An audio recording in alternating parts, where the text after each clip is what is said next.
Rallijas tāls ir noslēdzies. Jau nākamais posms būs Jēkabpils Madona 4. un 5. jūnijā. Bet tagad paskatīsimies to, ko mēs visi neredzējām, atrodoties Talsu rallijā. Tāpat dienā, kad Talsos rūca motori, notika projekts Muzeju nakts. Kā katru gadu, arī motorizētākais no visiem muzejiem atvēra durvis saviem vēlo stundu apmeklētājiem.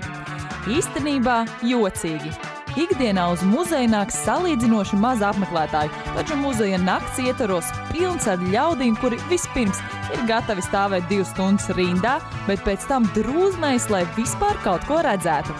Vēl dīvaināk paliek, kad atceras pirms neilga laika aptaujātos cilvēkus. Nē.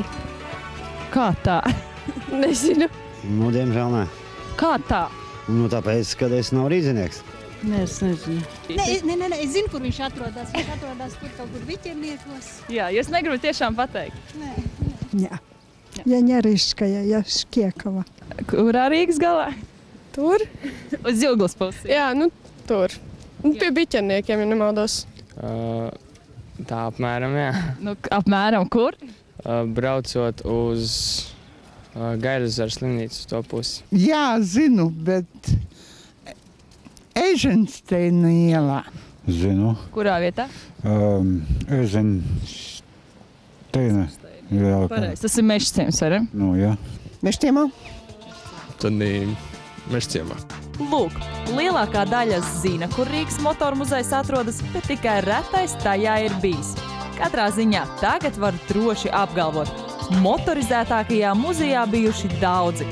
Vienā naktī precīzāk 8 stundu laikā ekspozīcijas aplūkojuši vairāk kā 12,000 apmeklētāju. Vispirms interesanti aplūkoja jauno ekspozīcijas zāli, kurā redzamas senās kravas un ugunsdzēsēju automašīnas. Toties vēlāk, līdz ar pastāvīgo ekspozīciju, apmeklētāji vēroja arī motoru muzeja īpašās izstādes. Pat nemēģini pieķers, kur parādītas viltotās numurzīmes un supermini izstādītus mazlitrāžas automobīļus. Kā katrai kārtīgai mājai, arī motoru muzejam ir kaimiņi, kino, foto, fono arhīva cilvēki un Rīgas kinostudijas ļaudis. Viņi visi rūpējās, lai muzeja apmeklētāju sejās būtu smaids. Manuprāt, šogad motorizētākais no muzejiem ir īpaši pacenties. Tie, kuri pārdomāja un neizstāvēja garo rindu, atnāciet darba dienā vai brīvdienā. Bez drūzmas un trokšņa senie spēkrati liksies vēl īpašāki.